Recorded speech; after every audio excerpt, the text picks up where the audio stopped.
ನಮಸ್ಕಾರ ಪ್ರಿಯ ವೀಕ್ಷಕರು, ಮೂಡಲ ಧ್ವನಿ ಹಳ್ಳ ಪಬ್ಲಿಕ್ ಪವರ್ ಕನ್ನಡ ಯೂಟ್ಯೂಬ್ ಚಾನಲ್ಗೆ ಒಮ್ಮೆ ಸಬ್ಸ್ಕ್ರೈಬ್ ಮಾಡಿ, ಬೆಲ್ ಐಕಾನ್ ಪ್ರೆಸ್ ಮಾಡಿ, ಹೊಸ ವಿಡಿಯೋಗಳನ್ನ ನೋಡ್ತಾ ಇರಿ. ಶೇರ್ ಮಾಡಿ, ಲೈಕ್ ಮಾಡಿ, ಕಮೆಂಟ್ ಬಾಕ್ಸಲ್ಲಿ ಕಮೆಂಟ್ ಹಾಕಿ.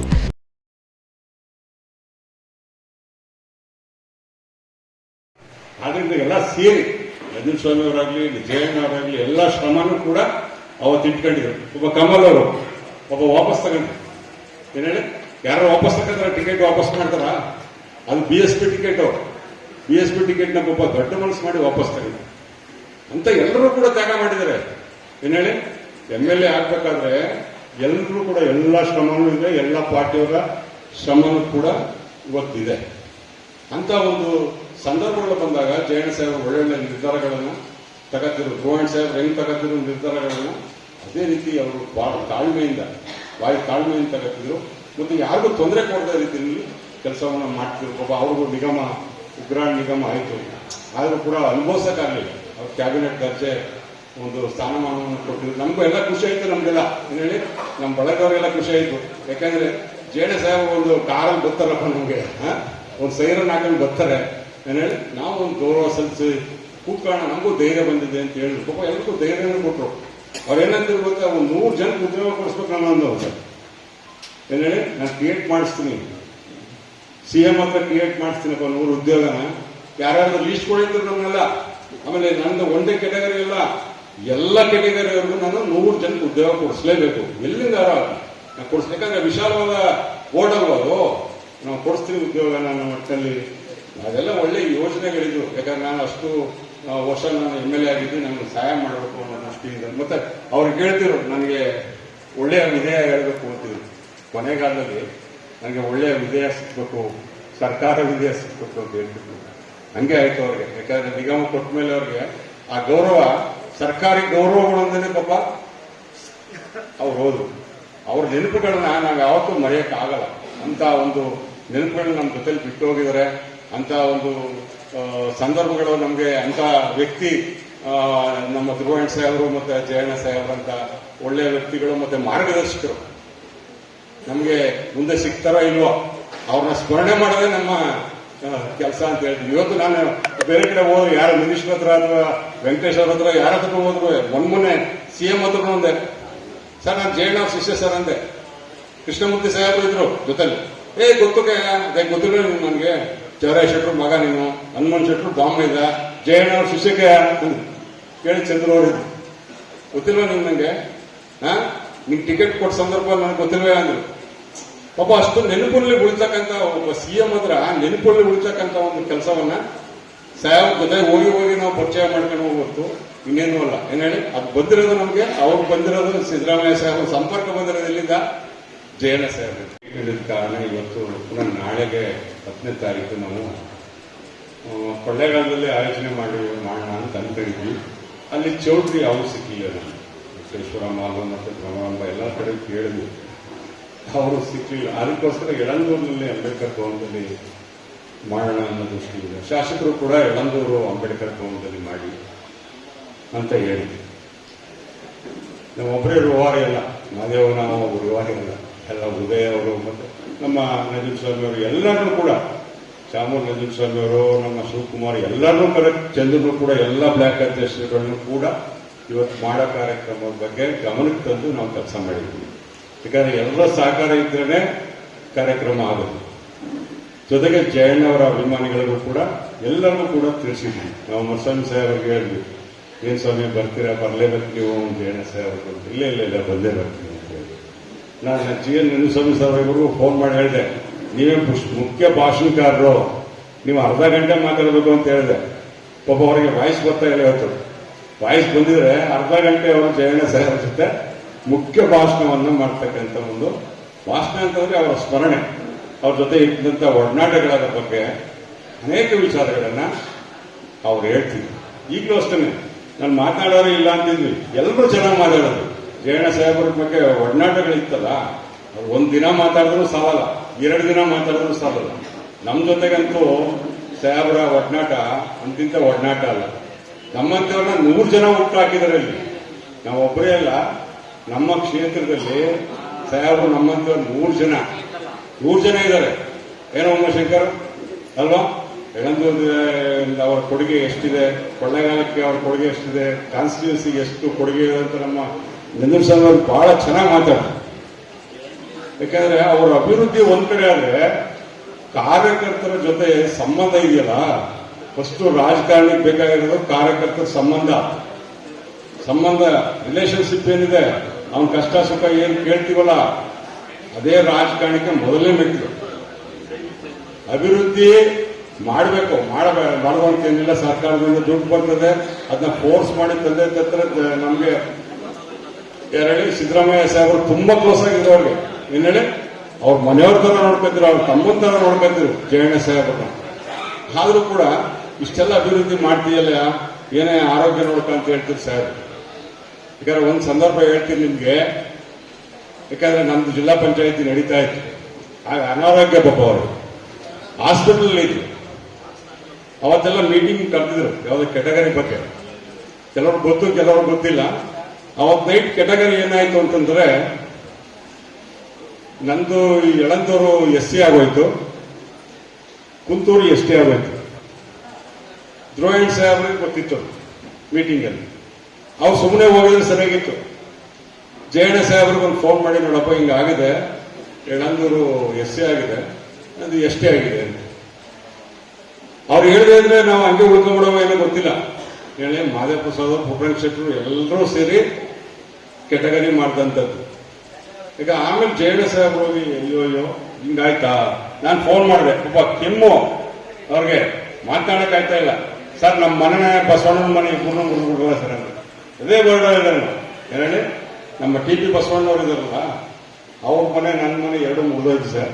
ಇನ್ನೇನು ಮಾತಾಡೋದಿಲ್ಲ. ನಾವು ಜಿಲ್ಲಾ ಪಂಚಾಯತಿಗೆ ಅಪ್ಲಿಕೇಶನ್ ಆಗಂಗಿಲ್ವಲ್ಲ ಸರ್ ಅಂದೆ. ಇಲ್ಲ ಯಾಕೆ ಹಂಗಾಯ್ತು, ನೀನು ಸುಮ್ಮನಿರೋ ಅಂತಂದ್ಬಿಟ್ಟು ಮನೆಗೆ ಹೋಗೋರೆ. ಒಟ್ಟಲ್ಲಿ ಇವ್ರು ಇದ್ದಾಗಲೇ ಮೀಟಿಂಗ್ ನಡೆದಿದೆ, ನಾನು ಇದ್ದಾಗಲೇ ಮೀಟಿಂಗ್ ನಡೆದಿದೆ, ನಿಮ್ಗೆ ಗೊತ್ತಿಲ್ಲ ಸುಮ್ಮನಿರೋರು, ನೀವು ಹಾಸ್ಪಿಟಲ್ ಇದಿರಲ್ಲ ಸರ್ ಅಂದೆ. ಇಲ್ಲ ನಾನು ಇಲ್ಲೇ ಇದ್ದೀನಿ ಸುಮ್ಮನಿರೋ, ಇನ್ನೊಂದು 10 ಗಂಟೆಗೆ ನೀವು ಫೋನ್ ಮಾಡ್ತೀನಿ ನೈಟ್ ಒಂದು. ಇನ್ನೇನ್ ಮಾಡ್ತೀರಲ್ಲ ಮುಗಿದೋಗಲ್ಲ ಸರ್ ಅಂದೆ. ಇಲ್ಲ ನಿಮ್ಗೆ 10 ಗಂಟೆಗೆ ಸುಮ್ಮನಿರೋ, ನೀನು ಟೆನ್ಷನ್ ಆಗ್ಬೇಡ ಅಂತ. ಪುನಃ ಇವರೆಲ್ಲ ಖಾಲಿ ಮಾಡೋರಂತೆ ಕಾರ್ಯಕರ್ತರು. ಮಾದೇವ ಪ್ರಸಾದ್ ಅವರು, ಧ್ರುವಣ್ಣ ಸಾಹೇಬರು, ಭೂಪೇಂದ್ರ ಎಲ್ಲ ಖಾಲಿ ಮಾಡೋರಂತೆ. ಇವರೊಬ್ರು ಉಳ್ಕೊಂಡಿದ್ರಂತೆ. ಯಾಕೆ ಜಯಣ್ಣ ಮನೆ ಹೋಗಲ್ವಾ ನಮ್ದು ಸಿದ್ದರಾಮಯ್ಯ ಸಾಹೇಬರು. ಎಲ್ಲೋದರೆ ಸ್ವಾಮಿ ನಮ್ಮ ಮನೆ ಮುರಿದೋಗಲ್ಲ, ಎಲ್ಲೋದರೆ ನಂದು 2 ಕೆಟಗರಿ ಮಾತ್ರ ಆಗ್ಲೇಬೇಕು ಅಂತಂತೆ. ಯಾವ್ಯಾವ್ದು ಅದು ಹೇಳ ಅಂತಂತೆ. ಆಮೇಲೆ ಯಳಂದೂರು BCM ಆಗ್ಲೇಬೇಕು, OBC ಕೊಡ್ಲೇಬೇಕು, SC ಬಸವಣ್ಣನ ಕೊಡ್ಲೇಬೇಕು ಸರ್, ಅವೆರಡು SC ಆಗ್ಲೇಬೇಕು. ಇಲ್ಲ ಅಂದ್ರೆ ನನ್ನ ಕಥೆ ಮುಗಿಸ್ಬಿಡ್ತಾರೆ ಅವರು. ಮೊದಲೇ ಹೇಳ್ಬಾರ್ದ್ರೆ ಅವ್ರು ಮೊದಲೇ ಹೇಳಿದ್ರೆ ನೀನ್ ಕೆಟಗರಿ ಏನ್ ಮಾಡ್ಬಿಡ್ತೀವಿ, ನನ್ನ ನಿಮ್ಮ ಹತ್ರ ಹೇಳ್ಕೋಬೇಕು. ನಾನು ಮೊದಲೇ ಹೇಳಿದ್ರೆ ಇವ್ರು ಎಲ್ಲ ಎತ್ತಾಕೊಡ್ರು ಅಂತೆಲ್ಲ ಆಗಲ್ಲ ಕರ್ಸಿ ಅಂದ್ಬಿಟ್ಟು ಪುನಃ ಮಾದೇವ ಪ್ರಸಾದ್ ಅವ್ರನ್ನ ಕರ್ಸಿ ಕೆಟಗರಿ ಚೇಂಜ್ ಮಾಡ್ಸೋರು. ಚೇಂಜ್ ಮಾಡಿದ್ಮೇಲೆ ಏನ್ ಗೊತ್ತಾ, ಅವ್ರು ಹಂಗೆ ಬಂದಿಲ್ಲ, ಆರ್ಟಿಸ್ಟ್ಗಳ ಗಂಟೆ ಕೂತಾರ. ಮಾದೇವ ಪ್ರಸಾದ್ ನಮ್ದೆ ಏನೇ ಮನುಷ್ಯಪ್ಪ ನೀನು, ನನ್ನ ನಂಬರ್ ವಯ ಅನ್ನೋದಂತ ಮಾದೇವ ಪ್ರಸಾದ್ ಅವರು. ನನ್ನ ನಂಬರ್ ವಯ ಜಯಣ್ಣ ಏನೇ ಇದು ಸರ್, ಈ ಕೆಟಗರಿ ಆರ್ಡರ್ ಕೊಟ್ಬಿಡಿ ಸರ್, ಆಮೇಲೆ ಹೋಯ್ತೀನಿ. ಪಾಪ ಅಷ್ಟೊಂದು ಶ್ರಮ ಪಟ್ಟು ನಮ್ಮನ್ನೆಲ್ಲ ಪಾಪ ಬೆಳೆಸ್ತವ್ರು. ಏನ್ ಹೇಳಿ. ಆಮೇಲೆ ಟಿಕೆಟ್ಗೆ ಓದಾಟ ಗೊತ್ತಲ್ಲ ನಿಮ್ಗೆ, ಮಂತ್ರಿಗಳೇ ಟಿಕೆಟ್ ಕೇಳ್ತಾರೆ, ನಾವೇನ್ ಮಾಡೋಣ. ಆದ್ರೆ ಅಂತ ಸಂದರ್ಭಗಳು ಕೂಡ ನಮ್ಗೆ ಟಿಕೆಟ್ ಕೊಟ್ಟು ಧ್ರುವಣ್ಣ ಸಾಹೇಬರು ಮತ್ತೆ ಜಯಣ್ಣ ಇಬ್ರು ಒಂದಾಗಿ ನಮ್ಮನ್ನ ಗೆಲ್ಸಿದ್ರು. ನಮಗೆ ಗೆಲ್ಲದೇ ಇಲ್ಲ ಅಂತಿದ್ರು, ಗೆಲ್ಸಿದ್ರು, ಅವಕಾಶ ಮಾಡಿಕೊಟ್ರು. ಹಂಗೆ ಹೋದ್ಸರಿ ಈಗ ಮೊನ್ನೆ ನಮ್ಮ ಶಿವಕುಮಾರ್ ಅವರ ಹೆಸರನ್ನ ಇದಕ್ಕೆ ಕಳಿಸಿದ್ರು, ಯಾವುದಕ್ಕೆ ನಿಗಮಕ್ಕೆ ಪ್ರಪೋಸಲ್ ತಗೊಂಡೋದ್ರು. ನಾನು ಫೋನ್ ಮಾಡಿದೆ, ಸರ್ ಶಿವಕುಮಾರ್ ಹೆಸರು ತಗೊಂಡೋಗ್ತೀರಂತಲ್ಲ ಸರ್ ಅಂತಂದ್ರು. ಮಾದೇವಪ್ಪನಿಗೆ ಅವನೊಂದು ಸಿಂಗಲ್ ನೇಮ್ ಕೊಟ್ಟಿದ್ದಕ್ಕೆ ಅಂತಂದ್ರು. ನಾವೇನ್ ಮಾಡವ ಸರ್ ಅಂದಿತ್ತು. ನಾವೇನ್ ಮಾಡವ ಅಂದ್ರೆ, ನಿಮ್ಗಿರೋದೇ ಜಿಲ್ಲಾ ಪಂಚಾಯತಿ, ಅವ ನಿಗಮದ ಅಧ್ಯಕ್ಷನಾಗಿದ್ದ, ಅವನ ಪ್ರಪೋಸಲ್ನ ಕೊಟ್ಟಿನಿ, ಇದು ಕೇಳ್ಬೇಡೋದು ನಾವು. ಯಾಕಂದ್ರೆ ಒಂದ್ಸರಿ ಹೇಳಿದ್ಮೇಲೆ ಅವರು ಇನ್ನೊಂದ್ಸರಿ ಚೇಂಜ್ ಆಯ್ತಿರ್ಲಿಲ್ಲ. ಮಾದೇವಪ್ಪ ಅವ್ರಿಗೆ ಸಿಂಗಲ್ ನೇಮ್ ಇವ್ರಿಗೆ ಕೊಟ್ಟು ಸಿಂಗಲ್ ನೇಮ್ ಕಳಿಸಿದ್ರು ಅವ್ರಿಗೆ, ಎಲ್ಲಿಗೆ ಉಪ ನಿಗಮಕ್ಕೆ. ನಾನು ಕೇಳಿದ್ರೆ ನಂದು ಕಳಿಸ್ಬಿಡಿ ಸರ್ ಅಂತಂದ್ರೆ, ಇಲ್ಲ ಆಗಲ್ಲ ಅದೆಲ್ಲ. ಅದೇಂದ್ರೆ ಒಂದ್ಸಲ ಮಾತು ಕೊಟ್ಟಿದ್ದೀನಿ ಶಿವಕುಮಾರ್ಗೆ, ಶಿವಕುಮಾರ್ದ ಹೆಸರು ಅದು ಆಗ್ಲಿ ಬಿಡ್ಲಿ, ಅಷ್ಟು ಶಿವಕುಮಾರ್ ಪರ ಅಂದ್ರು.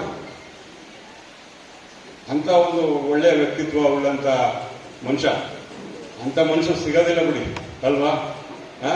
ಅವ್ರು ಹೋದ್ಸರಿ ಟಿಕೆಟ್ ಸಿಗ್ಬೇಕಾದ್ರೆ ಪಾಪ ನಮ್ಮನ್ನೆಲ್ಲ ಹೇಳಿದ್ರು, ನನಗೆ ಟಿಕೆಟ್ ಸಿಗುತ್ತೆ ಅಂತೆಲ್ಲ ಪಾಪ ಮಾರಿ ಕೇರಿ ಎಲ್ಲ ದುಡ್ಡು ಅರೇಂಜ್ ಮಾಡಿದ್ರು. ಆದ್ರೆ ಏನ್ ಮಾಡ್ತಾರೆ ಸಂದರ್ಭಗಳಲ್ವಾ. ಆಮೇಲೆ ಕೇಳಿದೆ ನಾನು, ಸರ್ ಏನ್ ಸರ್ ಟಿಕೆಟ್ ಸಿಗಲ್ಲ ಅನ್ಸುತ್ತೆ, ಮಾದೇವಪ್ಪನವ್ರು ಯಾಕೋ ಸ್ವಲ್ಪ ಇಂದ್ಲೇಟ್ ಆಗ್ತಾವ್ರೆ, ಕೃಷ್ಣಮೂರ್ತಿ ಅವರು ಟಿಕೆಟ್ ಕೊಡ್ತಾರೆ. ಅನ್ಸುತ್ತೆ ಸರ್ ಅಂತ ಹೇಳಿದೆ. ಇಲ್ಲ ನಾನು ಮಾತಾಡ್ತೀನಿ CM ಹತ್ರ ಅಂತ ಮಾತಾಡಿದ ಸಂದರ್ಭ ಪುನಃ ಬಂದು ನನಗೆ ಹೇಳಿದ್ರು, ಇಲ್ಲ ಕೃಷ್ಣಮೂರ್ತಿಗೆ ನೀವು ಹೇಳ್ದಂಗೆ ಟಿಕೆಟ್ ಆಗುತ್ತೆ, ನಾವೆಲ್ಲ ಕೆಲಸ ಮಾಡಬೇಕಾಗುತ್ತೆ ಅಂತ ಹೇಳಿ, ನಾವೆಲ್ಲ ನೀವು ನಿಂತ್ಕೊಳ್ಳಿ ಸರ್, ನಾವು ಸಹಾಯ ಮಾಡ್ತೀವಿ ಅಂತ ಹೇಳೋದು ನಿಜ, ಇಲ್ಲ ಅಂತ ಹೇಳೋಲ್ಲ ನಾವು. ನೀವು ಸಹಾಯ ನೀವು ಮಾಡ್ಬೇಕಾ ಸರ್, ನಿಂತ್ಕೊಳ್ಳಿ ಅಂತ ನಾವು ಆಯ್ತು ಅಂತ ಹೇಳಿದ್ರು. ಪುನಃ ಸಿದ್ದರಾಮಯ್ಯ ಸಾಹೇಬ್ರು ಮನೆಗೆ ಹೋದ್ರು. ಸಿದ್ದರಾಮಯ್ಯ ಸಾಹೇಬ್ರಲ್ಲಿ ಅವ್ರನ್ನ ಕೂರಿಸಿದ್ರು. ಏನೇ ಜಯಣ್ಣ ಮುನ್ಸ್ಕೊಂಡಿದ್ದೀವಿ ಅಂತಂದ್ರು ನಮ್ಮ ಜೊತೆಲಿ. ಮುನ್ಸ್ಕೊಂಡಿದ್ದೀನಿ ಅಂದ್ರು. ಹಂಗೆ ಅಂದ್ರು, ಮುನ್ಸ್ಕೊಂಡಿದ್ದೀನಿ ಅಂತಂದ್ರು. ಯಾಕೆ ಮುನ್ಸ್ಕೊಂಡಿದ್ದೀಯ? ಕೃಷ್ಣಮೂರ್ತಿ ಆಗೋದು ಒಂದೇ, ನೀನು ಆಗೋದು ಒಂದೇ, ನನಗೆ ಇನ್ನೇನು ವ್ಯತ್ಯಾಸ ಇಲ್ಲ ಅಂತ ಹೇಳಿ. ಅದಕ್ಕೇನಂದ್ರೆ ಗೊತ್ತಾರೋ, ನನಗೆ ಚುನಾವಣಾ ನೇತೃತ್ವ ಕೊಡೋದು. ಚುನಾವಣಾ ನೇತೃತ್ವ ನನ್ನ ನೇತೃತ್ವದಲ್ಲಿ ಎಲೆಕ್ಷನ್ ನಡೀಬೇಕು, ಕೃಷ್ಣಮೂರ್ತಿನ ನಾನೇ ಗೆಲ್ಲಿಸ್ಬೇಕು, ಆಮೇಲೆ ನನಗೇನಾದ್ರು ಸಹಾಯ ಮಾಡೇ ಹೊರತು ನಾನು ನೀನು ಕೇಳಲ್ಲ ಅಂತ ಹೇಳಿ. ಏನ್ ಸರ್ ಈಗ ಒಪ್ಕೊಂಡ್ಬಂದ್ರೆ ಸರ್ ಅಂತಿದ್ದೆ. ಒಪ್ಕೊಂಡ್ಬಂದೆ ನಾನು. ಬಾಲರಾಜು ಅವರು ಅವತ್ತೇ ಅಲ್ಲೇ ಮೀಟಿಂಗಲ್ಲೇ ಎದ್ದೊಡ್ಡೋಗ್ಬಿಟ್ರು. ಅವತ್ತು ನೈಟೇ ನಾವು ಕೂತಿದ್ವಿ, ಅವರು ಪಾಪ ಎದ್ದೊಡ್ಡೋದ್ರು. ಯಾಕಂದ್ರೆ ಅವ್ರಿಗೇನೋ ಬೇರೆ ಇಲ್ಲಿ ಇರಕ್ಕೆ ಇಷ್ಟ ಹಿಂದೆ ವಿರೋಧ ಮಾಡಿದ್ರೇನೋ ಅಂತ. ನಾನೇ ಸುನೀಲ್ ಬೋಸವ್ರಿಗೆ ಯಾಕೆ ಸರ್ ಟಿಕೆಟ್ ಆಗಲ್ವಲ್ಲ ಅಂತ ನಾನು ಎಷ್ಟೋ ಸಂದರ್ಭದಲ್ಲಿ, ಯಾಕೆ ಸರ್ ಬೇರೆಯವರೆಲ್ಲ ಇಲ್ವೋ ನೀವು ಇವ್ರು ತಕ್ಕ ಬರ್ತೀವಿ ಅಂತಿದ್ದಾರಲ್ಲ ಅಂತ ಎಷ್ಟೋ ಸಲ ಅವ್ರ ಜೊತೆ ಚರ್ಚೆ ಆಯ್ತು. ಆ ಸಂದರ್ಭದಲ್ಲಿ ನಮ್ನೆಲ್ಲ ಕುಂಡಿಸ್ಕೊಂಡು, ನೋಡಿ ಸಂದರ್ಭ ಹಿಂಗಿದೆ, ನಾವು ಯುವಕರನ್ನ ಮುಂತಾಗಬೇಕು, ಹೀಗೆಲ್ಲ ಮಾಡ್ಬೇಕು ನಮ್ಮ ಸಮಾಜದಲ್ಲಿ, ನಮ್ಮ ಜಿಲ್ಲೆಯಲ್ಲಿ. ಈಗ ಶ್ರೀನಿವಾಸ ಪ್ರಸಾದ್ ಇದ್ದಪ್ಪ, ಗುರುನಾರಾಯಣ್ ಇದ್ದು, ಜಿಲ್ಲೆಯಲ್ಲಿ ಯಾರು ಇಲ್ಲ, ನಾಯಕತ್ವ ತಗೊಳ್ಳೋದಿಲ್ಲ. ಮುಂದಿನ ಪೀಳಿಗೆಗೆ ನಾವೆಲ್ಲ ಈಗ ಹುಟ್ಟಾಕ್ಬೇಕು ಅಂತ ಹೇಳಿ, ಮತ್ತು ಅವನ್ನ ಕೆಲವಿಗೆ ಏನೇನು ಮಾನದಂಡಗಳಿವೆ ಅನ್ನೋದನ್ನೆಲ್ಲ ಕೆಲವೆಲ್ಲ ನಮ್ಗೆಲ್ಲ ಮನವರಿಕೆ ಮಾಡಿಕೊಟ್ಟು ಇವತ್ತು ಸುನೀಲ್ ಬೋಸ್ ಅವರು MP ಟಿಕೆಟ್ ಅನೇಕ ಜನ ವಿರೋಧಿಸುವ ಸಿದ್ದರಾಮಯ್ಯನವ್ರನ್ನು ಕನ್ವಿನ್ಸ್ ಮಾಡಿ ಅವ್ರನ್ನ ಈವನ್ ಮಾದೇವನವ್ರಿಗಿಂತಲೂ ಹೆಚ್ಚಿಗೆ ಜವಾಬ್ದಾರಿ ತಗೊಂಡು ಮಾಡಿದಂಥವ್ರು ಜಯಣ್ಣವರು. ಹಾಗಾಗಿ ನಾವು ಜಯಣ್ಣವ್ರನ್ನ ಸ್ಮರಿಸ್ಕೊಳ್ಬೇಕಾಗ್ತದೆ. ಯಾಕಂದ್ರೆ ಪ್ರತಿ ಹಂತದಲ್ಲೂ ಅವ್ರು ಹಂಗೆ ಎಲ್ಲ ಅವ್ರ ಕೈ ಹಾಕಿದ್ದು ಯಾವ್ದು ಸಕ್ಸಸ್ ಅನ್ನೋದು 100%. ನಂಜುಸ್ವಾಮಿ ಅವರು ಅಧ್ಯಕ್ಷರಾಗಬೇಕಾದಂತ ಸಂದರ್ಭದಲ್ಲೂ ಇವ್ರು ಏನೇ ಅಂದ್ರು, ಬಾಯಿ ಮುಚ್ಕೊಂಡು ಕೂತ್ಕೋ ಅಂತ ಹೇಳಿ ಇವ್ರನ್ನ ಬೈದು ಅದೇ ಜಾಗದಲ್ಲಿ ಕೃಷ್ಣಮೂರ್ತಿ ಅವ್ರ ಮೇಲ್ಗಡೆ ಮೀಟಿಂಗ್ ನಡೀತಾ ಇದೆ ಸಂದರ್ಭದಲ್ಲಿ ನಮ್ಮ ಮಸ್ವಾಮಿ ಅವರು ಎಲ್ಲ ನಮ್ಮ ಜಿಲ್ಲಾಧ್ಯಕ್ಷರು ಚರ್ಚೆ ಆಯ್ತಾ ಇದೆ. ಇವ್ರು ಬೇಡ ಅಂದ್ರೆ ನಿನ್ಗೆ ಏನ್ ಗೊತ್ತು, ನಾನ್ ಮಾಡ್ತೀನಿ ಸುಮ್ಮನಿರು ಅಂತ ಹೇಳಿ ಗಲಾಟೆ ಮಾಡಿ ಅಲ್ಲಿ ಅವ್ರನ್ನ ಅಧ್ಯಕ್ಷರಾಗಿ ಅನೌನ್ಸ್ ಮಾಡಿಸ್ತಾರೆ. ಅಂದ್ರೆ ಯಾವುದೇ ಸಂದರ್ಭದಲ್ಲೂ ಎಲ್ಲರಿಗೂ ಅವಕಾಶ ಮಾಡುವಂತ ವ್ಯಕ್ತಿತ್ವಗಳು ಎಲ್ಲರೂ ಪ್ರೀತಿ ವಿಶ್ವಾಸದಿಂದ ಎಲ್ಲ ಸಮಾಜನೂ ಒಂದೇ ಸಮಾಜ ಅಂತಲ್ಲ, ಎಲ್ಲ ಸಮಾಜದೂ ಜೊತೆ ಕರ್ಕೊಂಡು ಹೋಗ್ತಿದ್ರು, ಎಲ್ಲರೂ ಪ್ರೀತಿ ವಿಶ್ವಾಸದಿಂದ ಮಾತಾಡ್ತಾ ಇದ್ರು.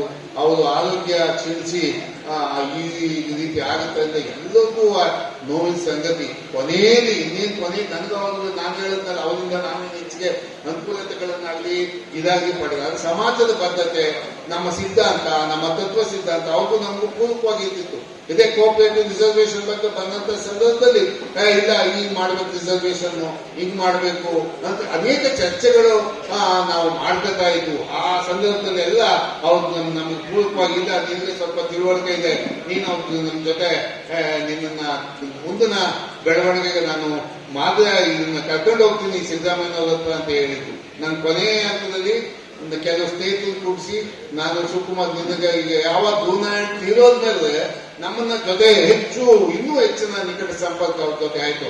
ಯಾಕಂದ್ರೆ ನಮ್ಗೆ ಮಾತಾಡಿದಂತ ಮಾನ್ಯ ಅವರ ಕಟ್ಟ ಬೆಂಬಲಿಗರಾದ ನಂಜುಸ್ವಾಮಿ ಅವರು ಮತ್ತು ಚಂದೂರ್ ಅವರು ಬಹಳಷ್ಟು ವಿಚಾರಗಳನ್ನ ತಮ್ಮ ಮುಂದೆ ತಮ್ಮ ಒಡನಾಡಿಯಾಗಿ ಅವರು ನಡೆದು ಬಂದಂತ ದಾರಿ, ಅವ್ರ ಜೊತೆ ಹೇಗೆ ಅವರು ಅವರ ಚಿಂತನೆಗಳು ಎಲ್ಲರನ್ನೂ ತಮ್ಮ ಜೊತೆ ಹಂಚ್ಕೊಂಡ್ರು. ಅದು 100% ಸತ್ಯ. ಯಾಕಂದ್ರೆ ಅವರಿಬ್ರು ಜಯಣ್ಣವ್ರ ಜೊತೆ ಬಹಳಷ್ಟು ವರ್ಷಗಳ ನಿಕಟ ಸಂಪರ್ಕವನ್ನ ಹೊಂದಿರ್ತಕ್ಕಂಥವ್ರು. ಅಂದ್ರೆ ನಾವು ಕಡಿಮೆ ಅವಧಿ ಅವ್ರ ಜೊತೆ ಒಡನಾಟವನ್ನ ನಾವು ಶ್ರೀನಿವಾಸ ಪ್ರಸಾದ್ ಮತ್ತು ಗುರುನಾರಾಯಣ್ ಜೊತೆ ಹೆಚ್ಚು ಒಡನಾಟವನ್ನ ನಾವು ಹೊಂದಿರ್ತಕ್ಕಂಥ ಆ ಹಿನ್ನೆಲೆಯಲ್ಲಿ ಬಂದಂತ ರಾಜಕೀಯ ಮಾಡ್ಕೊಂಡು ಬಂದಂಥವ್ರು. ಆದ್ರೂ ಸಹ 95ರಲ್ಲಿ ನಾನು ತಾಲೂಕ್ ಪಂಚಾಯತಿಗೆ ಸೆಲೆಕ್ಟ್ ಆದ. ಯಾವಾಗ ನಾನು ಕಾಂಗ್ರೆಸ್ನಿಂದ ಅವರು ದಳದಿಂದ ಶಾಸಕರಾಗಿದ್ರು. ಅವರು ಆವಾಗ ಅವರ ಒಡನಾಟವನ್ನ, ಅವ್ರ ಜೊತೆಗೆ ಅಭಿವೃದ್ಧಿಯ ಚಿಂತನೆಯನ್ನ, ಅವಾಗ ಭಾಗ್ಯ ಜ್ಯೋತಿ ಕರೆಂಟ್ ಕೊಡ್ತಾ ಇದ್ರು. ಈ ಎಲ್ಲಾ ವಿಚಾರಗಳನ್ನ ನಾವು ಅವ್ರ ಹತ್ರ ಹೋದಾಗ ಅವರು ಕಾಂಗ್ರೆಸ್ನವರು ಅಂತ ಎಂದೂ ಭೇದ ಭಾವವನ್ನ ಅವರು ಅವತ್ತಿಂದ ಸುಮಾರು 30 ವರ್ಷದಿಂದನೂ ಅವರು ಆ ಭೇದ ಭಾವವನ್ನ ಭಾವಿಸ್ಲಿಲ್ಲ. ಯಾಕಂದ್ರೆ ನೀವು ಹಿಂದುಳಿದ ಸಮಾಜದವರು, ಉಪ್ಪಾರ ಸಮಾಜದವರು, ನಿಮ್ಗೆ ಈ ಅವಕಾಶಗಳನ್ನ, ಈ ಲೈಟು, ಅವಾಗ ಕರೆಂಟೇ ಇರಲಿಲ್ಲ ಅನೇಕ ಮನೆಗಳಲ್ಲಿ. ಅವಾಗ ಸುಮಾರು ಅವ್ರ ಪಕ್ಷದಿಂದ ಒಂದು 75 ಜನ, ನನ್ನ ಕಡೆಯಿಂದ 75 ಜನ, ನಮ್ಮ ಮಧುದಳ್ಳಿಗೆ ಸುಮಾರು 150 ಲೈಟ್ ಕೊಟ್ಟರು. ಆವಾಗ ನಾನು ನನಗೆ ಕೊಡಬಾರ್ದು ಅಂತ ಆ ಪಕ್ಷದವರು ಅಲ್ಲಿನ ಸ್ಥಳೀಯ ಮುಖಂಡರು ಅವಾಗ ಅವ್ರು ಕರೆದು ಹೇಳಿದ್ರು, ಅವ್ರು ತಲೆ ಕೆಡಿಸ್ಕೋಬೇಡ ಶಿವಕುಮಾರ್, ನಿನ್ ಪಾಡಕ್ಕಿಂತ ನಿನ್ನದೇನಿದೆ ಕೆಲಸ ನೀನ್ ಮಾಡ್ಕೊಂಡು ಹೋಗುದು, ಅಭಿವೃದ್ಧಿಯ ಚಿಂತನೆ ಇರ್ತದೆ, ಒಳ್ಳೆ ಫ್ಯಾಮಿಲಿಯಿಂದ ಬಂದಿದೆಯಪ್ಪ, ನಾನು ನಿನ್ ಸಹಕಾರ ಕೊಡ್ತೀನಿ ಅಂತ ಹೇಳೋರು. ಇದನ್ನೆಲ್ಲ ಕೇಳಿದಾಗ ಅವರು ಹಾಗಾಗಿ ನಡೆದ ಬಂದ 5 ವರ್ಷನೂ ಅವ್ರ ಜೊತೆ ಬೇರೆ ಬೇರೆ ಕಾರಣಗಳಿಗೆ ರಾಜಕೀಯ ಕಾರಣಗಳಿಗೆ ಹೋದಾಗ ಅವ್ರ ಹತ್ರ ನೋಡಿದೀವಿ. ತುಂಬಾ ಸರಳ ಸಜ್ಜನಿಕೆ, ಉತ್ತಮವಾದಂತ ವ್ಯಕ್ತಿ. ಎಷ್ಟೋ ಜನ ಅವ್ರನ್ನ ಬಯಸ್ಕೊಂಡದ್ದು ಅವ್ರ ಶಾಸಕರಾಗಿ ನಾವು ಯಾರಾದ್ರೂ ನಮ್ಮ ಮೇಲೆ ಮಾತಾಡಿದ್ರೆ ನಾವು ತಿರುಗಿಬಿಡೋ ಅಂತ ವ್ಯವಸ್ಥೆ ಇತ್ತು. ಅವ್ರು ಯಾರನ್ನೂ ಬಯಸಲಿಲ್ಲ, ತಾಳ್ಮೆಯಿಂದ ನಡ್ಕೊಂಡು ಬಂದಂತ ನೋಡ್ತೀವಿ. ಶಿವಪಾರ್ವತಿ ಪುತ್ರರು ಅಂತ ನನ್ನ ಭಾವನೆ ನೋಡಿ. ಅವರು ಇಡೀ ಕ್ಷೇತ್ರದ ಸುಮ್ಮನೆ ಸುತ್ತಿದ್ರು ಧ್ರುವಣ್ಣವರು. ಇವರು ಕುಳಿತಿದ್ದ ಕಡೆನೇ ಕೆಲಸ ಮಾಡೋರು. ಜಯಣ್ಣವರು ಎಲ್ಲೂ ಗೊತ್ತಿರಲಿಲ್ಲ, ಆದ್ರೂ ಏನು ಜನಗಳ ಬಗ್ಗೆ ಪ್ರೀತಿ ವಿಶ್ವಾಸ. ಮೊನ್ನೆ ಇವರು ನಮ್ಮ ನಂಜುಸ್ವಾಮಿ ಹೇಳಿದಂಗೆ ಆ ಪ್ರೀತಿ ವಿಶ್ವಾಸಕ್ಕೆ ಗೆರೆ ಎಲ್ಲ ಸೋತ್ಬಿಟ್ಟಿದ್ರು. ಅದು ಸಂತೆಮಳ್ಳಿ ಹೋಗ್ಲಿ ಹೊಸ ಕ್ಷೇತ್ರ ಪರಿಚಯ ಬಂದ್ರು ಇವತ್ತು ಜಯಣ್ಣವ್ರನ್ನ ಸಂತೆಮಳ್ಳಿ ಬಗ್ಗೆ ಹೆಚ್ಚು ನೆನೆಸ್ಕೊತಾರೆ. ಯಾರೇ ಹೋಗ್ಲಿ ಅವ್ರ ಕೆಲಸ ಆಗಲಿ ಪ್ರೀತಿ ವಿಶ್ವಾಸದಿಂದ ಗೌರವದಿಂದ ಮಾತಾಡೋ ಮುಖಾಂತರ ಅವರೆಲ್ಲ ಕೆಲಸ ಕಾರ್ಯಗಳನ್ನ ಸಹ ಅವರು ಪ್ರೀತಿ ಪೂರ್ವಕವಾಗಿ ಮಾಡ್ಕೊಳ್ಳೋದ್ರ ಮುಖಾಂತರ ಇವತ್ತು ನಮ್ಮ ಸಂತೆಮಳ್ಳಿ ಭಾಗದಲ್ಲಿ ಜಯಣ್ಣವ್ರನ್ನ ಯಾವಾಗಲೂ ನೆನೆಸ್ಕೊತಾರೆ.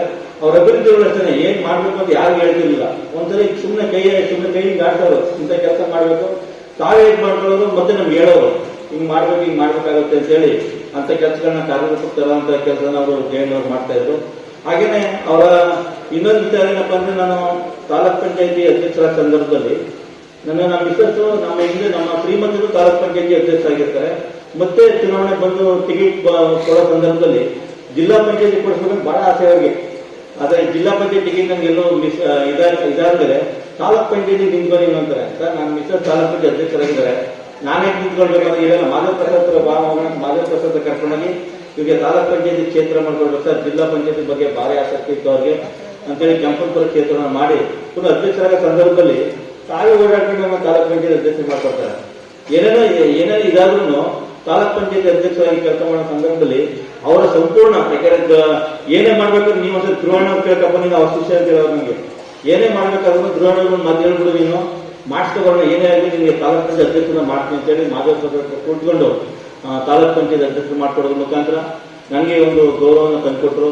ಹಾಗಾಗಿ ಅವತ್ತು ಜಯಣ್ಣವ್ರನ್ನ ನಾವು ಅಷ್ಟುವಾಗಿ ಮರೆಯಕ್ಕಾಗಲ್ಲ. ಯಾಕೆಂತಂದ್ರೆ ಆಡಂಬರದ ವ್ಯಕ್ತಿತ್ವನೇ ಬೇರೆ, ಸರಳ ಸಜ್ಜನಿಕೆಯಾಗಿ ಇಟ್ಕೊಂಡು ಎಲ್ಲ ಜನಮಾನಸದಲ್ಲಿ ಉಳ್ಕೋಬೇಕಂದ್ರೆ ಅಷ್ಟು ಸುಲಭದ ಕೆಲಸ ಅಲ್ಲ. ಆ ಕೆಲಸ ಮಾಡ್ಲಿ, ಜನ ಕೆಲಸ ಮಾಡ್ಲಿ ಮಾಡದೆ ಅಲ್ಲಿ ಪ್ರೀತಿ ವಿಶ್ವಾಸ ಕೇಳ್ತಾರೆ. ಆ ಪ್ರೀತಿ ವಿಶ್ವಾಸನ ಇಡೀ ಕ್ಷೇತ್ರಕ್ಕೆ ಎಲ್ಲರೂ ಸಹ ಅವರು ದಾರಿ ಎರೆದಿದ್ರು. ತಮ್ಮ ಸಂಪೂರ್ಣ ಇದನ್ನ ಇಡೀ ಕ್ಷೇತ್ರಕ್ಕೆ ದಾರಿ ಎರೆದ ಮುಖಾಂತರ ಅವರು ಎಲ್ಲರ ಮನಸ್ಸನ್ನ ಗೆದ್ದಿದ್ರು. ಇವತ್ತು ನಿಜಕ್ಕೂ ಇವತ್ತು ನಾವು ಸ್ಮರಣೆಯನ್ನ ಮಾಡ್ಕೊತಾ ಇದೀವಿ ಜಯಣ್ಣವ್ರನ್ನ. ಯಾಕಂತಂದ್ರೆ ನೆನ್ನೆ ದಿನದಲ್ಲಿ ಮಾಂಬಳ್ಳಿಲಿ 9ನೇ ದಿನ ಅವರ ಸಮಾಧಿಯ ಮುಖದಲ್ಲಿ ಹೋಗಿ ನಾವೆಲ್ಲ ಸುಮಾರು ಜನ ಹೋಗಿ ಅವತ್ತು ನೆನ್ನೆ ದಿನ ಸ್ಮರಣೆಯನ್ನ ಮಾಡ್ಬಿಟ್ಟು ಬಂದಿದ್ದೀವಿ. ಆದ್ರೂ ಇವತ್ತು ನಮ್ಮ ಯೋಗೀಶ್ ಅವರು ಮತ್ತು ಮಾದೇವ್ ಅವರು ಇಲ್ಲ, ನಾವು ತಾಲೂಕು ನಮ್ಮ ಅಭಿಮಾನಿಗಳ ಬಳಗದಿಂದ ಇವತ್ತು ಇಲ್ಲಿ ಮಾಡಲೇಬೇಕು, ಒಂದು ಕಾರ್ಯಕ್ರಮ ರೂಪಿಸಬೇಕು ಅಂತ ಸಡನ್ ಆಗಿ ಇವತ್ತು ಅರೇಂಜ್ ಮಾಡಿ ನಮ್ಮ ಯೋಗೀಶ್ ಅವರು ಮಾದೇವ್ ಅವರು ಅರೇಂಜ್ ಮಾಡಿದ್ದಾರೆ. ಯಾಕಂತಂದ್ರೆ ಇವತ್ತು ಜಯಣ್ಣವರು ಒಂದು ಅಪರೂಪದ ರಾಜಕಾರಣಿ. ಇವತ್ತು ಸಿಗಬೇಕಾದ್ರೆ ಅವರು ಇವತ್ತು ನಿಜಕ್ಕೂ ನಮ್ಮ ಪುಣ್ಯ ಅಂತ ಹೇಳ್ಬೋದು. ಯಾಕಂತಂದ್ರೆ ಅವರು ಸರಳ ಸಜ್ಜನಿಕೆ ರಾಜಕಾರಣಿ ಮತ್ತು ಪ್ರಾಮಾಣಿಕ ರಾಜಕಾರಣಿ. ಇವತ್ತು ಸಿಗಬೇಕಾದಂತವ್ರು ಬಹಳ ಅಪರೂಪ ಅಂತ ರಾಜಕಾರಣಿಗಳು ಇವತ್ತು ನಮ್ಗೆ ಸಿಗ್ಬೇಕಾದ್ರೆ. ಆಮೇಲೆ ಏನು ಅಂತಂದ್ರೆ ಆ ಮನುಷ್ಯರು ತುಂಬಾ ಸಿಂಪಲ್.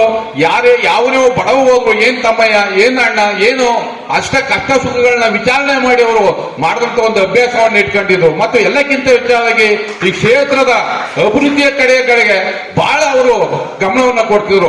ಅವ್ರು ಒಂದು ಯೋಜನೆ ಹಾಕೊಂಡ್ರೆ 50 ವರ್ಷ ಮುನ್ನಡೆ ಇರ್ಬೇಕ್ರಿ, ಇವತ್ತು ಮಾಡ್ಬೇಕು ಹೋಗ್ಬಾರ್ದು, ನಮ್ಮ ಮಕ್ಕಳ ತಳಗಂಟು ಇರಬೇಕು ಅಂತ ಯೋಜನೆಗಳನ್ನ ಅವರು ರೂಪಿಸ್ಕೊಂಡು ಮಾಡಿದ್ದಾರೆ. ಇವತ್ತು ಅವರು ತೀರೋಗಿರ್ಬೋದು, ಅವ್ರು ಮಾಡಿದಂತ ಕೆಲಸಗಳು ನಮ್ಮ ಹೃದಯದಲ್ಲಿ ಅಚ್ಚಳಿದೆ ಉಳಿದದ. ಇವತ್ತು ಕ್ಷೇತ್ರದಲ್ಲಿ ಬೇಕಾರೆ ನೀವು ಗಮನ ಇಟ್ಟು ನೋಡಿ, ಕ್ಷೇತ್ರದಲ್ಲಿ ಕೊಳ್ಳೇಗಾಲ ಇರ್ಬೋದು, ಯಳಂದೂರು ಇರ್ಬೋದು, ಅವ್ರು ಮಾಡಿರೋಂತ ಕೆಲಸ ಇವತ್ತು ನಿಜಕ್ಕೂ ಅಚ್ಚಳಿದೆ ಉಳಿದಿದೆ. ಅವರು ತೀರೋಗ್ಬಿಟ್ಟಿರ್ಬೋದು, ಆದ್ರೆ ಅವ್ರ ಕೆಲಸ ಆದ ನೋಡಿ ಆ ಕೆಲಸ ಇವತ್ತು ಉಳಿದಿದೆ ಅಂತ ನಾ ಹೇಳಕ್ ಬಯಸ್ತೀನಿ. ಯಾಕಂದ್ರೆ ಅಂತ ರಾಜಕಾರಣಿ ಇವತ್ತು ಎಲ್ಲೂ ಇಲ್ಲ. ಯಾಕಂದ್ರೆ ಅವ್ರು ಒಬ್ಬ ನಿಷ್ಠೆ ರಾಜಕಾರಣಿ. ಇವತ್ತು ನಿಜಕ್ಕೂ ನಾನು 40 ವರ್ಷದಿಂದ ಅವ್ರನ್ನ ಆತ್ಮೀಯ ಸ್ನೇಹಿತರಾಗಿದ್ದೀನಿ ನಾನು. ಯಾಕಂದ್ರೆ ನನಗೂ 67ನೇ ವರ್ಷ. ನನಗೆ ಅವರು ಯುವ ಜನತಾ ದಳದ ಅಧ್ಯಕ್ಷರಾಗಿ ಬಿ ಭಾಷಣವಿನ ಎದುರುಗಡೆ ನಾನು ಕೆಲಸ ಟಿಕೆಟ್ ಬೇಕು ಅಂತ ಅವತ್ತಿನಿಂದ ಹೋರಾಟ ಮಾಡ್ಕೊಂಡು ಅವರು ಬಂದು 2 ಸತಿ ಗೆದ್ದಿರ್ಬೋದು, ಆದ್ರೆ ಜನ ಸೋತಿದ್ರು ಅಷ್ಟೇ ಪ್ರೀತಿ ವಿಶ್ವಾಸವಾಗಿ ಅವ್ರು ಜನನ ಕಾಪಾಡ್ತಾ ಇದ್ರು. ಒಬ್ಬ ಯಾರೇ ಆಗಲಿ ಒಬ್ಬ ನಮ್ದವ್ರನ್ನ ಯಾವತ್ತೂ ಕೈ ಬಿಡ್ತಿರಲಿಲ್ಲ ಅವರು. ಬಪ್ಪ ಇಲ್ಲಿ ನಿನ್ಗೆ ಏನಾಗಬೇಕು, ಎತ್ಲಾಗಬೇಕು, ಹಿಂಗೆ ಆಗ್ಬೇಕಂತ ಅವರು ಅಷ್ಟು ಒಂದು ಸಹಿ ನೆನಪಿನಿಂದ ಅವ್ರು ಎಲ್ಲರೂ ಕೇಳ್ತಾ ಇದ್ರು. ಯಾವುದೇ ಊರು ಹೋಗ್ಲಿ, ಯಾವುದೇ ಮನೆಗೆ ಹೋಗ್ಲಿ, ಅಷ್ಟು ಬಡವ ಬಂತು ಅಂದ್ರೆ ಅಷ್ಟು ನಿಷ್ಠೆಯಿಂದ ಕೆಲಸ ಮಾಡ್ಕೊಂಡು ಬಂದಿದ್ದಾರೆ. ಯಾಕಂತಂದ್ರೆ ಅವ್ರನ್ನ ನಾವು ಇದಕ್ಕೂ ನಾನು ಇಲ್ಲಿ ನಿಂತ್ಕೊಂಡು ಮಾತಾಡ್ಬೇಕಾದ್ರೆ ಮುಖ್ಯ ಕಾರಣ ಅವರೇ. 5 ವರ್ಷ ನನ್ನ KMF ನಿರ್ದೇಶಕರಾಗಿ ಮಾಡಿದ್ರು. ಅದಲ್ಲದೆ ಬಂದು ಇವತ್ತು ಚಾಮುಂಡಿ ಅಧ್ಯಕ್ಷನ ಆಗ್ಬೇಕಾದ್ರೆ ಮುಖ್ಯ ಕಾರಣ ಜಯಣ್ಣವರು ಅಂತ ಇವತ್ತು ಗಂಟಾಘೋಷವನ್ನ ಹೇಳ್ತಾ ಇರ್ತೀನಿ. ಯಾಕಂದಾಗ ನಾನು ಅಧ್ಯಕ್ಷನಾದಾಗ ಅಣ್ಣ ನಾ ಬೇಡಿ ನನಗೆ ಯಾತಕ್ಕೆ ಅಧ್ಯಕ್ಷ, ನಾ KMF ಡೈರೆಕ್ಟ್ ಆಗಿ ಹೋಗ್ತೀನಿ ಅಂತ ಉಸ್ತುವಾರಿ ಮಂತ್ರಿ MP MLA ಎಲ್ಲ ಸೇರಿದ ನೀ ಸುಮ್ನಿದ್ದೇ ಬೇಕು, ನೀನ್ ಆಗ್ಬೇಕು, ಜನ ಅನುಕೂಲ ಆಗ್ಬೇಕು, ಕೆಲಸ ಆಗ್ಬೇಕು, ಬಡವ ಕೆಲಸ ಆಗ್ಬೇಕು, ನೀನಾದ್ರೂ ಆಗುತ್ತೆ, ಬೇಡ ನೀನೇ ಆಗ್ಬೇಕು ಅಂತ ಒತ್ತಾಯವನ್ನ ಮಾಡಿದ್ರು. ಅವತ್ತಿನ ಅವ್ರು ಕೊಟ್ಟಂತ ಭಿಕ್ಷೆ ಇವತ್ತು ನಿಜಕ್ಕೂ ನಾನು ನಿಂತ್ಕೊಂಡು ಮಾತಾಡಬೇಕು ಅಂತಂದ್ರೆ ಮುಖ್ಯ ಕಾರಣ ಅವರೇ ಅಂತ ನಾನು ಹೇಳ್ತೀನಿ. ಯಾಕಂತಂದ್ರೆ ಅವ್ರು ಹೋಗಿರ್ಬೋದು, ನಾನು ನಮ್ಮ ಹೃದಯದಲ್ಲಿ ಇವತ್ತು ಅವ್ರಿದ್ದಾರೆ. ಯಾರು ಇವತ್ತು ಏನೇ ಆದ್ರೂ ಅವ್ರನ್ನ ನಾವು ಯಾರಿಗೂ ಮರೆಯಕ್ಕಾಗಲ್ಲ. ಇವತ್ತಿರ್ಬೋದು, ಇವತ್ತು ಇಲ್ಲಿ ಜನ ಎಲ್ಲ ಸೇರಿದ್ರು, ಹೃದಯದಲ್ಲಿ ಇಟ್ಕೊಂಡಿದ್ರೆ ಆಡಂಬರವಾಗಿ ದೊಡ್ಡ ವಿಜೃಂಭಣೆಯಿಂದ ಮಾಡೋಂಥದ್ದೇನಿಲ್ಲ. ಯಾಕಂತಂದ್ರೆ ಬೇರೆ ಬೇರೆ ರಾಜಕಾರಣಿಗಳಿಗೆ ಹಿನ್ನೆಲೆಗಳು ಇರ್ತವೆ. ಒಬ್ಬ ರಾಜಕಾರಣಿಗ ಈಗ ಬೀರಾಜೇಂದ್ರ ತೀರೋದ್ರು ಇರ್ಬೋದು, ಕೃಷ್ಣಮೂರ್ತಿ ಅವರ ಹಿನ್ನೆಲೆ ಇದೆ, ದ್ರೋಣಾರಾಯಣ ತೀರಿ ಇರ್ಬೋದು, ಅವರ ದರ್ಶನ್ ದ್ರೋಣಾರಾಯಣ ಹಿನ್ನೆಲೆ ಇದೆ. ಆದ್ರೆ ನಮ್ಮ ಜಯಣ್ಣವರು ಅವ್ರ ಕುಟುಂಬದಲ್ಲಿ ಒಂದು ಕುಡಿಯನ್ನೇ ಬೆಳೆಸಕ ಆಗ್ಲಿಲ್ಲ, ಅವರು ಬೆಳೆಸೋಕ್ಕೂ ಹೋಗ್ಲಿಲ್ಲ. ಅವರು ಇವತ್ತು ಕುಡಿಯನ್ನು ಒಂದು ಯಾವತ್ತಾರ ಅವ್ರಿಗೊಂದು ಕುಡಿಯನ್ನು ಇವತ್ತು ಯಾವತ್ತಾರ ನಾವು ಬೆಳೆಸಲೇಬೇಕು ಅಂತ ನಮ್ಮಂದ ಎಲ್ಲ ಒಗ್ಗಟ್ಟಿನಿಂದ ನಾವು ಹೇಳಕ್ ನಾನು ಅದೃಷ್ಟ ಬಯಸ್ತೀನಿ. ಯಾಕಂದ್ರೆ ಅವ್ರ ತಲೆಗೆ ಹೋಗಬಾರ್ದು ಅಂತ ನಿಷ್ಠೆ ಪಕ್ಷ ರಾಜಕಾರಣಿಯವರು ಇವತ್ತು ಸಿದ್ದರಾಮಯ್ಯನ ಅವತ್ತಿನ ಇವತ್ತವರೆಗೂ ನಂಬ್ಕೊಂಡು ಯಾವುದೇ ಎಲೆಕ್ಷನ್ ಬಂದಾಗ ಅವತ್ತು ದಿನ ನೆನೆಸ್ಕೊತಿದ್ದೀನಿ. ಯಾರೋ ಬಂದು ಅವ್ರಿಗೆ ಇವತ್ತು ಕೃಷ್ಣಮೂರ್ತಿ ಅವ್ರಿಗೆ ಎಲೆಕ್ಷನ್ ಬಂದು ನಿಂತ್ಕೊಂಡಾಗ ಅನೇಕ ಜನರು ನೀವು ನಿಂತ್ಕೊಳ್ಳಿ, ನಿಮ್ಗೆ ಯಾಕೆ ನಾವು ಗೆಲ್ಲಿಸ್ತೀವಿ ಅಂತ ಇದೇ ನೀವು BSP ಅವರು ಸುಧಾ ಬಂದು ಎಲ್ಲ ಒಂದು ದುಡ್ಡು ನೀವು ಕೊಡಬೇಡಿ, ದುಡ್ಡು ನಾವು ಕೊಡ್ತೀವಿ ಹಂಗಂದ್ರು. ಇಲ್ಲ, ಆ ರೀತಿ ರಾಜಕಾರಣ ನಾನು ಮಾಡಕ್ ಬಂದಿಲ್ಲ. ನಾ ಪಕ್ಷ ನಿಷ್ಠೆ ಇದ್ದೇನೆ. ನಾ ಏನಿದ್ರು ಕೃಷ್ಣಮೂರ್ತಿ ಅವ್ರ ಪರ ನಾ ಕೆಲಸ ಮಾಡ್ತೀನಿ. ಆ ರೀತಿ ದ್ರೋಹದ ಕೆಲಸ ನಾ ಮಾಡಕ್ ಬರಲ್ಲ ಅಂದ್ಬಿಟ್ಟು ಆ BSP ಸುಧಾ ಅವ್ರು ನಿಂತ್ಕೊಳ್ಳೋದು ಸುಧಾ ಅವಾಯ್ಡ್ ಮಾಡಿ ಅವ್ರನ್ನ ಬುದ್ಧಿವಾದ ಹೇಳಿ ಬೇಡಿ. ಪಾಪ 19 ವರ್ಷ ಕಷ್ಟಪಟ್ಟಿದ್ದಾರೆ. ಅವ್ರು ನಾವೆಲ್ಲ ಒಗ್ಗಟ್ಟಿನ ಸೇರ್ಸಿ ಗೆಲ್ಸ್ಬೇಕು ಅಂತ BSP ಕ್ಯಾಂಡಿಡೇಟ್ ನಿಲ್ಲಿಸಿದ ರೀತಿಯಾಗಿ ಅವ್ರು ರಾಜಕಾರಣ ಮಾಡ್ಕೊಂಡು ಬಂದ್ರು. ಯಾಕಂತಂದ್ರೆ ಇವತ್ತು ಕೃಷ್ಣಮೂರ್ತಿ ಅವರು ಹೈಯೆಸ್ಟ್ ಮತ್ತಿಂದ ಗೆಲ್ಬೇಕಂದ್ರೆ ಮೂಲ ಕಾರಣ ನಮ್ ಜಯಣ್ಣವರು. ಅವ್ರು ಒಂಥರ ತ್ಯಾಗಮೇ ಅಂತ ನಾವು ನಿಜಕ್ಕೂ ಹೇಳ್ಬೇಕಾಯ್ತಿದೆ ನಾವು. ಯಾಕಂದ್ರೆ ಅಂತ ರಾಜಕಾರಣ ಬಿಟ್ಬಿಟ್ಟಿದೀವಿ ಅಂತಂದ್ರೆ ಇವತ್ತು ನಮ್ಮೆಲ್ಲರಿಗೂ ದುಃಖವಾಯ್ತದೆ. ಆದ್ರೂ ಅವ್ರನ್ನ ನಾವು ಯಾವತ್ತು ಸವಿ ನೆನಪಾಗಿ ಮನಸ್ಸಲ್ಲಿ ಮತ್ತು ಹೃದಯದಲ್ಲಿ ಇಟ್ಕೊಂಡು ಅವ್ರು ಮಾಡಿರೋಂತ ಕೆಲಸಗಳನ್ನ ನಾವು ಇವತ್ತು ನಾವು ಬೇಡ ಮಾಡಿ ತೋರಿಸ್ಬೋದು. ನಾವು ಇಂಥ ಕೆಲಸ ಜಯಣ್ಣವ್ರು ಮಾಡಿರೋದು ಈ ಕ್ಷೇತ್ರದಲ್ಲಿ ಯಾರೋ ಮಾಡಿದಂತ ಅಷ್ಟು ಕೆಲಸಗಳನ್ನ ಇವತ್ತು ಮಾಡಿದರೆ ಮುಂದೆ ಆ ರೀತಿಯಾಗಿ ಇನ್ನೂ ಅನೇಕ ಈಗ ಮುಂದೆ ಶಾಸಕರು ನಮ್ಮ ಕೃಷ್ಣಮೂರ್ತಿ ಅವರು ಇರ್ಬೋದು, ಮತ್ತೆ ನಮ್ಮ ನಂಜಸ್ವಾಮಿ ಅವರು ಇರ್ಬೋದು, ಅನೇಕ ಅಭಿವೃದ್ಧಿ ಕೆಲಸಗಳನ್ನ ಮಾಡ್ಕೊಂಡು ಹೋಗ್ತಾ ಇದ್ದಾರೆ. ಹಂಗೆ ARK ಅವರು ಸುಧಾ ಅದೇ ರೀತಿ ಅಭಿವೃದ್ಧಿ ಕೆಲಸಗಳನ್ನ ಮಾಡ್ಕೊಂಡು ಹೋಗ್ತಾ ಇದ್ದಾರೆ. ಆದ್ರೂ ನಾವು ಇವತ್ತಿನ ದಿನದಲ್ಲಿ ನಾವು ವರ್ಷ ನಮ್ಮ ಕೈಯಲ್ಲಿ ಏನಾದ್ರು ನಾವು ಜಾಸ್ತಿ ಜನ ಸೇರಿಸ್ಬಿಟ್ಟು ವಿಜೃಂಭಣೆ ಮಾಡ್ಬಿಟ್ರು ಜಯಣ್ಣವ್ರದ್ದು ದೊಡ್ಡದು ಪುಣ್ಯಸ್ಮರಣ ಇದು ಅಂತೆಲ್ಲ ನಮ್ಮ ಹೃದಯದಲ್ಲಿ ಇಟ್ಕೊಂಡು ಎಲ್ಲೇ ಇರಲಿ ಯಾಗೇ ಇರಲಿ ಹೃದಯದಲ್ಲಿ ಇಟ್ಕೊತ ನೋಡಿ ಅಷ್ಟೇ ಸಾಕು ನಮ್ಗೆ.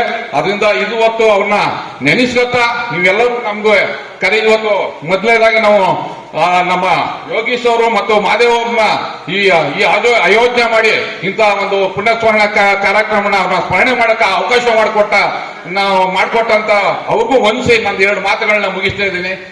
ನಮಸ್ಕಾರ. ಮೂಡಲ ಧ್ವನಿ ಹವಳ ಪಬ್ಲಿಕ್ ಪವರ್ ಕನ್ನಡ ಯೂಟ್ಯೂಬ್ ಚಾನಲ್ಗೆ ಒಮ್ಮೆ ಸಬ್ಸ್ಕ್ರೈಬ್ ಮಾಡಿ, ಬೆಲ್ ಐಕಾನ್ ಪ್ರೆಸ್ ಮಾಡಿ ಹೊಸ ವಿಡಿಯೋಗಳನ್ನ ನೋಡ್ತಾ